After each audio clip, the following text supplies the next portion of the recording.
Administrator Tavex had managed the Velcaris Prime Interstellar Academy for 300 years without a single major incident. And he was proud of that record until the day a 16-year-old human girl destroyed it along with Lecture Hall 7. The crystalline being stood in what remained of the hall, all four of his sensory nodes trembling as he reviewed the damage report on his datapad. And he could not understand how reinforced walls, designed to withstand micrometeorite impacts, had been reduced to rubble by a single history lesson. It had started so simply, so innocently. Just another day of galactic history with Professor Crixala, teaching her mixed class of 47 students from 9 different species. Emma Chun sat in the third row, her dark hair pulled back in a ponytail and her notebook open on her desk. And she was nervous because this was her first week as the first human exchange student in the Academy's long history. Professor Crixala was a Mindari, a gentle telepathic being with gossamer wings that shimmered like morning dew.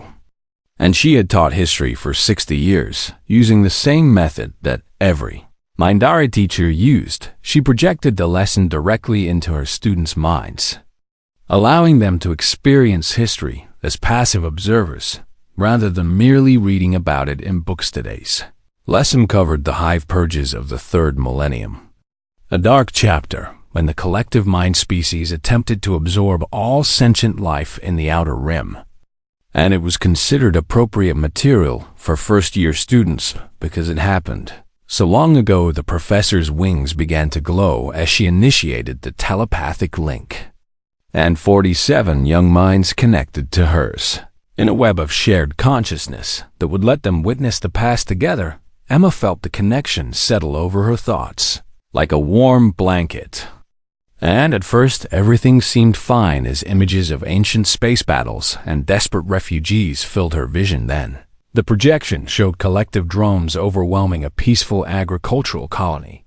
And Emma watched as innocent beings were captured and forcibly merged into the hive mind against their will. Something inside her snapped. Her human brain, shaped by 100,000 years of survival against predators and disasters and other humans, did not recognize this as a history lesson anymore. It recognized a threat. Every instinct that had kept her ancestors alive through ice ages and famines and wars screamed at her to fight back, to protect herself, to never let the enemy win her mind, pushed against the telepathic imagery with a force that Professor Crixala had never encountered in 6 decades of teaching. And the gentle Mindari was thrown across the room like a leaf in a hurricane. But that was only the beginning. Emma had somehow reversed the flow of the telepathic connection. And instead of receiving images, she was now broadcasting them. And her human mind reached deep into the memories, encoded in her very genes. Every student in that classroom suddenly experienced what it meant to be humana. Vorton Boy felt himself standing in a muddy trench as artillery shells exploded overhead and poison gas crept across no man's land. And he screamed because he could taste the fear and the determination of soldiers who kept fighting even when death was certain. A silicoid girl experienced the blinding flash of atomic fire over Hiroshima and felt the shadow of a child burn permanently into stone. And she shattered 3 of her crystal formations, trying to escape a memory that was not her own. Twin Keth students found themselves inside a cattle car rolling toward a concentration camp, surrounded by people who knew they were going to die, but still shared their last scraps of bread with strangers. And the twins collapsed into each other's arms, weeping. 36 alien students experienced fragments of human warfare in vivid, unfiltered, devastating detail. And they learned in seconds what humans had learned over millennia. They learned that the universe was not safe and had never been safe and would never be safe. And they learned that the only response to this terrible truth was to fight and keep fighting until your last breath. 7 students entered catatonic states as their minds tried to process horrors they had no framework to understand, and 12 more required immediate psychological intervention from the Academy's emergency response team, Professor Crixila, suffered a complete telepathic burnout that would take years to heal. And her beautiful gossamer wings would never glow quite as brightly again. The walls of Lecture Hall 7 cracked and crumbled as the psychic energy released by 47 terrified minds exceeded every safety parameter the builders had imagined, and in the center of all this destruction sat Emma-chan, tears streaming down her face as she finally regained control of her own mind and realized what she had done. "I am sorry," she whispered to no one and everyone. "I am sorry. I just could not let them win. Not again. Never again." Administrator Tavex found her there an hour later, still sitting in the ruins, still apologizing to students who had already been rushed to the medical wing. He did not know what to say to her because he had lived for 4 centuries and had never seen anything like this. Had never imagined that a child's mind could contain so much fire. "What are you?" he asked her. And it was not an accusation, but a genuine question from a being who thought he understood the galaxy. Emma looked up at him with red-rimmed eyes that held more pain than any 16-year-old should know. And she gave him the only honest answer she had. "I am human," she said. "And I do not know how to be anything else." Within hours, news of the incident had spread to every corner of the galactic network. And species who had welcomed humanity into their civilization began to ask themselves a frightening question. What had they invited into their homes, their schools, their children's minds, and what were they going to do about it? Commander Zara Euler had survived 30 years of military service, including the siege of Europa and the Mars insurrection, and she had thought that retirement would finally bring her peace. She was wrong.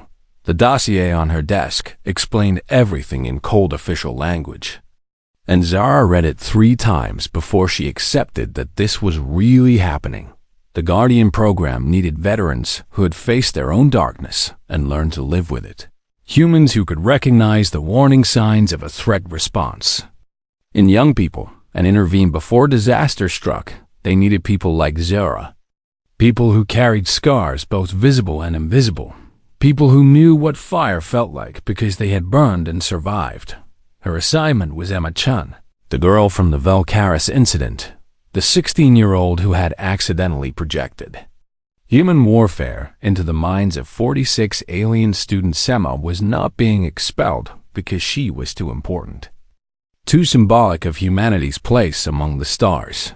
But she was also a walking powder keg of trauma and guilt. An untrained potential. Zara found her new charge sitting alone in a sterile white room at the Titan Military Academy, staring at her hands like they belonged to someone else. "You are Emma-chan," Zara said, and it was not a question. The girl looked up with eyes that had seen too much, and Zara recognized that look because she had seen it in her own mirror for years after Europa. "I am Commander Zara Eulerin," she continued, "and I am going to be your guardian. Which means I am going to teach you how to be human without breaking everything around you." Emma's laugh was bitter and hollow. "Maybe I should not be human," she said quietly. "Maybe it would be better if I just stopped feeling anything at all." Zara sat down across from her and waited until Emma met her eyes. "I thought the same thing once," Zara said, "after Europa. After I watched my entire squad die because I made a decision 3 seconds too late. I spent 2 years trying to make myself into a machine that did not feel pain." She rolled up her sleeve to show a faded scar that ran from her wrist to her elbow. "It does not work," she said, "because we are not machines. We are humans. And trying to cut away the parts that hurt just leaves you bleeding." The first weeks of training were brutal in ways that had nothing to do with physical exercise. Zara taught Emma meditation, techniques that human soldiers had developed over centuries to control their adrenaline responses. And she made Emma practice them until they became as natural as breathing. She shared stories of her own experiences, the friends she had lost and the choices she regretted, and the long, slow process of learning to carry it all without breaking. "You are not broken. Zara told Emma one night as they sat together watching the stars through a viewport. And you are not a monster. You are a human being who did exactly what 100,000 years of evolution designed you to do. Emma shook her head. I hurt them, she said. I hurt all of them, and I did not even mean to. You protected yourself. Zara replied, you felt a threat and you responded. And the problem was not your response, but the fact that you could not tell the difference between a real danger and a memory of danger. She put her hand on Emma's shoulder. That is what I am here to teach you, Zara said. Not how to stop being what you are, but how to choose when and how to use it. Months passed and slowly Emma began to change. She learned to feel the first stirrings of her survival instincts and to pause before they took control. And she learned to ask herself whether the threat was real or just an echo of ancient fears. She learned that strength without wisdom was just another form of weakness, and that the fire in her soul could warm as easily as it could burn.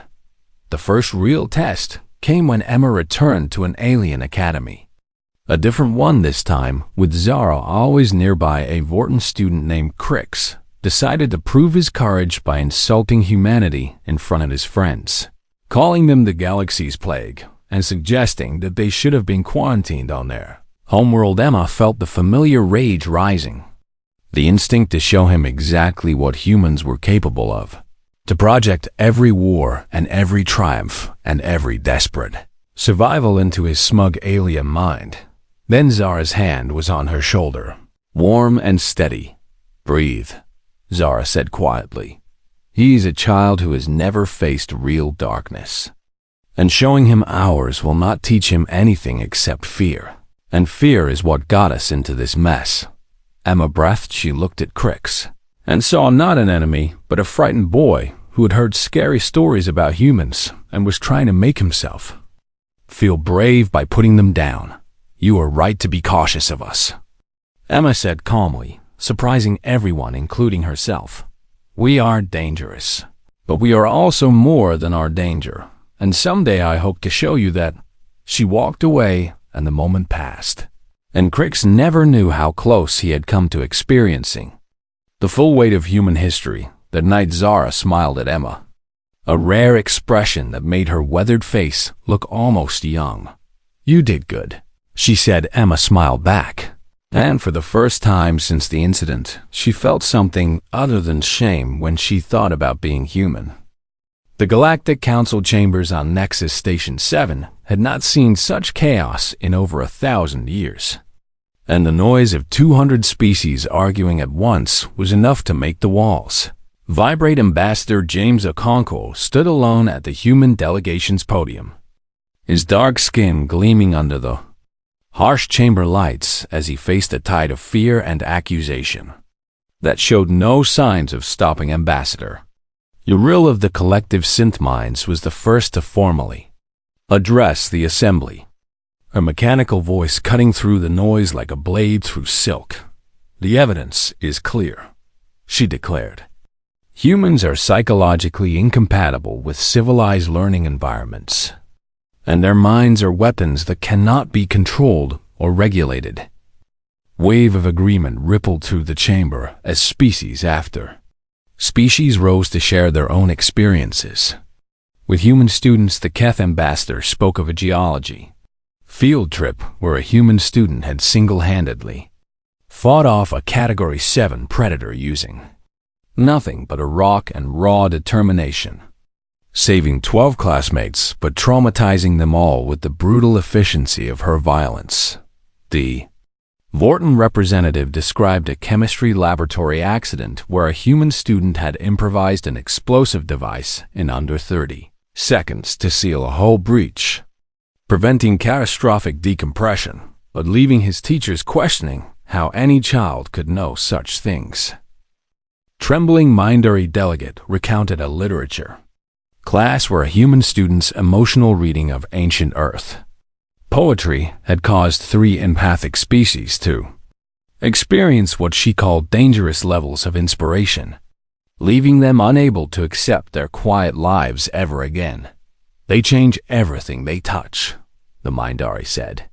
And they do not even realize they are doing it, Ambassador Okonkwo listened to each testimony with growing despair because he could not deny any of it. And he knew that defending humanity would require more than words. "May I speak?" he asked when the accusations finally paused. And the chamber fell silent with the uncomfortable quiet of people waiting to reject whatever he might say. "Everything you have described is true," Okonkwo began. And a murmur of surprise moved through the assembly because they had expected him to argue. Human children are capable of violence and improvisation and emotional intensity that your species find disturbing. "Then you admit humans should be banned from our institutions," Ambassador Uriel interrupted. But Okonkwo raised his hand. "I admit that we are different," he continued. "But I ask you to consider why we are different before you condemn us for it." Before he could explain further, something unprecedented happened in the council chambers. The observers spoke. No one had seen an observer in living memory because they were the oldest species in the galaxy. Beings of pure light who had watched civilizations rise and fall for millions of years without ever interfering. But now one of them materialized at the center of the chamber. A shimmering presence that made every other being feel very young and very small. "I am called the Witness," the being said in a voice that seemed to come from everywhere at once. "And I have watched the species called humanity since they first looked up at the stars and wondered what was out there." The chamber was absolutely silent now because when an observer spoke, the wise paid attention. "You fear them," the Witness continued, "because you have seen only fragments of what they are. But you have not seen the context. And without context, even the most beautiful painting is just meaningless shapes." Light poured from the Witness and formed into an image of Earth as seen from space. A blue and green jewel floating in the endless dark. "This world tried to kill them," the Witness said. "Not once, not twice, but constantly for their entire existence as a species." The image shifted to show ice ages that covered entire continents, and asteroid impacts that blackened the sky, and supervolcanic eruptions that choked the air with poison, and plagues that killed 1 in every 3 humans alive. Every few thousand years, the universe said to humanity that it was time for them to die, the Witness explained. And every time humanity answered with 2 words. The observer paused, and somehow everyone in the chamber knew what was coming. Not today. The image shifted again to show humans rebuilding after each catastrophe. Humans sharing food with strangers during famines. Humans carrying each other through blizzards. Humans standing together against predators that should have destroyed them. They do not have violence in their hearts, the Witness said. They have survival, and these are not the same thing even though they sometimes look alike. Every human child carries within them the genetic memory of 10,000 generations who look death in the face and refuse to surrender. And this cannot be removed from them anymore. Then you can remove the stars from the sky, Ambassador. Uriel's mechanical voice broke the awed silence that followed. Then what would you have us do? She asked. Simply accept the danger they pose to our children. The Witness turned toward her, and even a being made of circuits and logic felt something like humility under that ancient gaze. You cannot extinguish their fire, the Witness replied, but you can help them learn to control it. You can give them guides who understand what they are and can teach them to be what they might become. And where do we find such guides? Ambassador Okonkwo asked, hardly daring to hope. The Witness's light flickered with what might have been amusement. You already have them, the ancient being said. They are humans who have walked through fire and come out the other side with wisdom instead of ashes. You'd call them veterans. The council debated for 7 more hours, but the outcome was never really in doubt after the Witness spoke. Humans would be allowed to continue attending alien academies, but every human student would be assigned a guardian, a battle-hardened human veteran capable of protecting both the student and everyone around them as the session ended. Ambassador Okonkwo felt tears on his cheeks because humanity had been given another chance. Another opportunity to prove they could be more than the sum of their violent history. He only hoped they would not waste it. 2 years into her studies, Emma faced the lesson that every student in the galaxy dreaded more than any other: the Genocide Wars. 500 years of species-on-species violence that had burned across the galaxy like a plague, erasing entire civilizations and rendering worlds uninhabitable for millennia. The death toll was measured in trillions. And even species with natural emotional dampening found this unit difficult to endure. Professor Morvith approached Zara privately the night before the lesson was scheduled to begin. His scarred face tight with worry. He was a Kreth, a species that had participated in the wars on the wrong side. And he taught history now as a form of penance for sins committed by his ancestors. "We must cover this material," he said.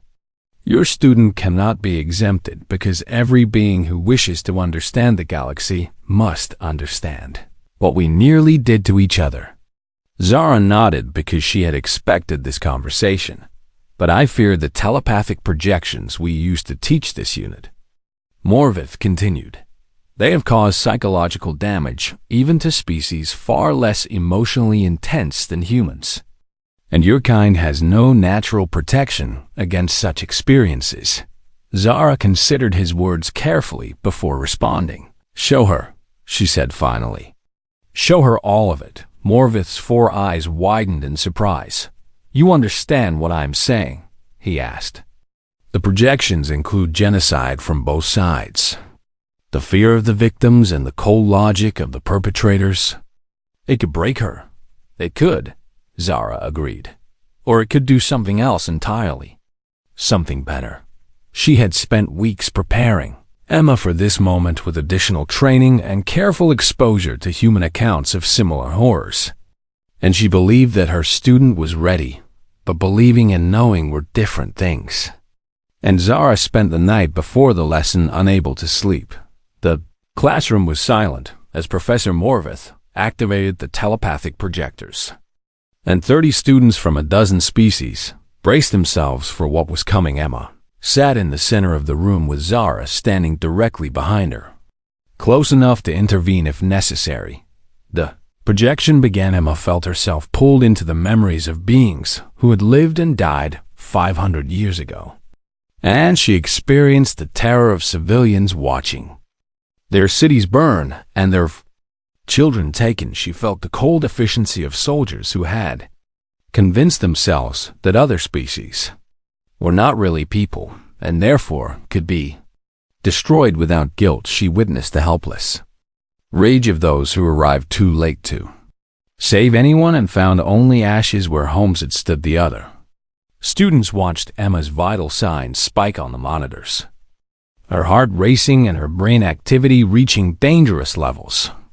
And several professors moved toward the controls to terminate the projection early.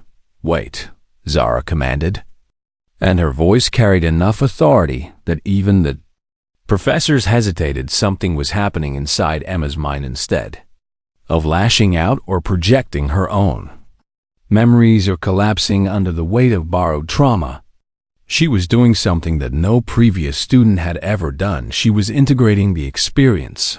Her human brain, designed by evolution for pattern recognition and survival, began connecting the Genocide Wars to every similar event in human history. Holocaust and the killing fields and the Trail of Tears and 100 other darknesses that humans had inflicted upon each other.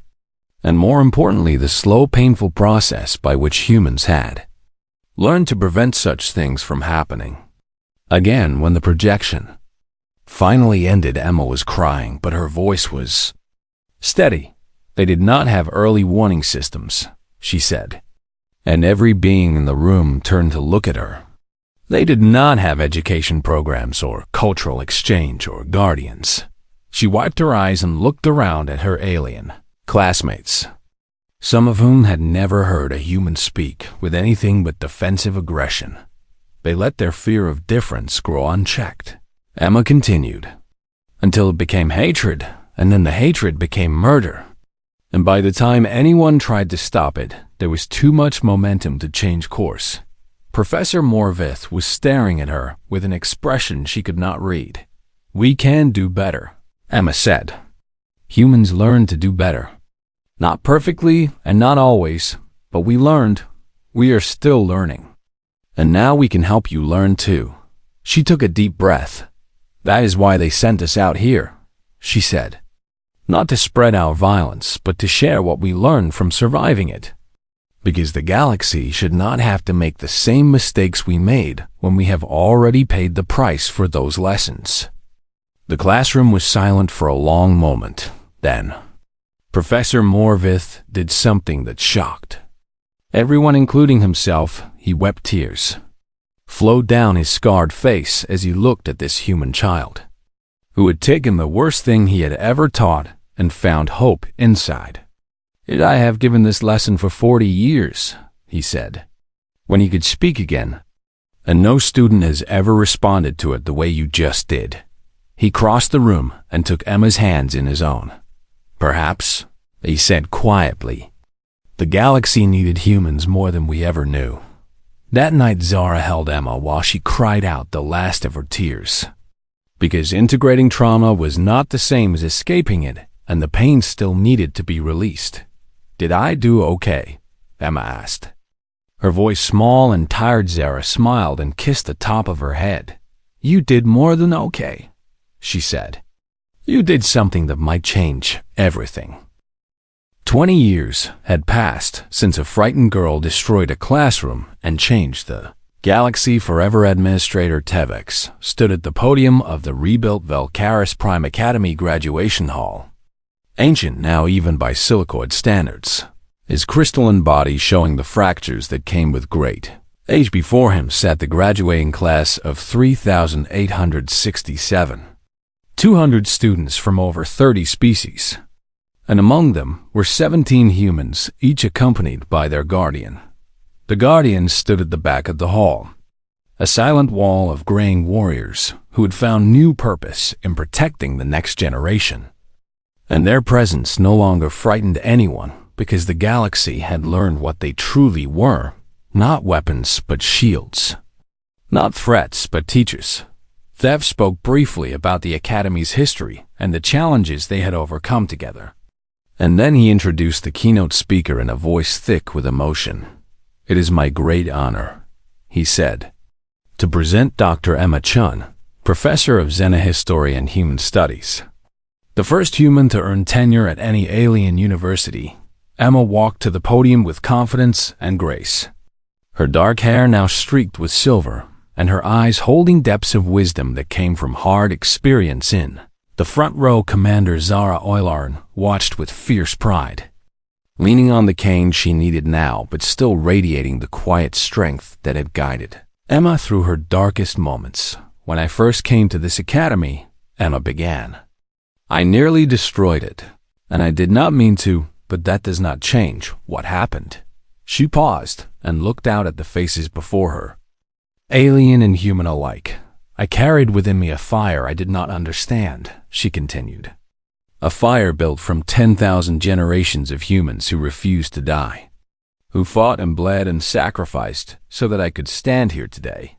For a long time, the galaxy saw that fire as a threat. And they were not wrong to be cautious, because an uncontrolled fire destroys everything it touches." She smiled, and her smile held warmth that reached every corner of the room. "But a fire that is understood and channeled and loved can light the way through the darkest night," she said. "And that is what our guardians have taught us." Emma gestured to the veterans at the back of the hall. "They did not teach us to extinguish our fire," she said. "They taught us to become its master, to transform survival instinct into protection, to turn the legacy of violence into a promise of safety. Every human student who stands here today carries within them the capacity for terrible destruction," Emma continued. "But we also carry something else, something our guardians helped us find. We carry the knowledge that strength without wisdom is just another form of weakness. And we carry the commitment to use everything we are in service of something greater than ourselves. She took a deep breath, which is why I am proud to announce a new program, she said. Human students who complete their education at alien academies will now be offered the opportunity to become guardians themselves. Ah. Murmur of surprise moved through the crowd. Not warriors necessarily, Emma clarified, but protectors and counselors and bridges between what humanity is and what the galaxy needs. She gestured to a group standing near the stage. Please welcome the first class of new guardians. 20 young humans rose to their feet, each standing beside a veteran mentor who would guide them through the training. Ahead and among them was something unprecedented. A pairing that made several older aliens gasp with surprise. A young Vorten male stood shoulder to shoulder with a human woman, and Emma recognized him immediately. It was Crix, the boy who had insulted humanity in that classroom so many years ago. The one who had called humans the galaxy's plague. He was no longer a frightened child trying to seem brave.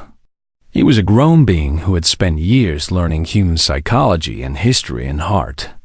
And he had petitioned to join the Guardian program as its first non-human member. Some of you may wonder why we accepted a Vorten into a human program, Emma said.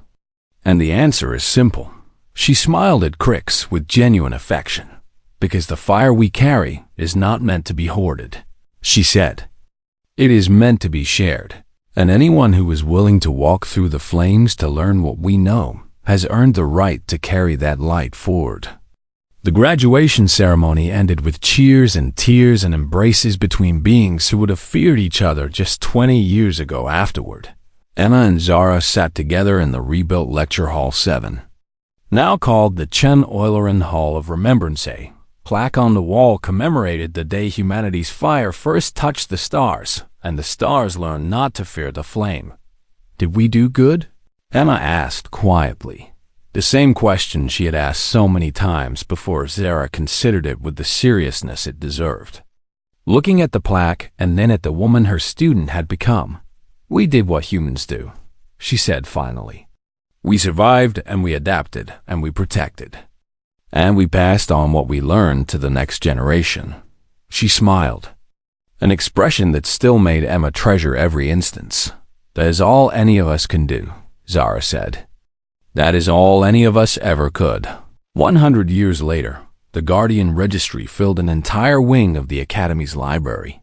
Thousands of names representing humans who had served and protected and taught. And at the bottom of the current page, a new name was being added, the first Vorten Guardian, who had spent decades learning what it meant to carry humanity's fire, was officially retiring after 40 years of service. His name was Crix, and he had protected more human students than anyone could count. And he was proof of something wonderful.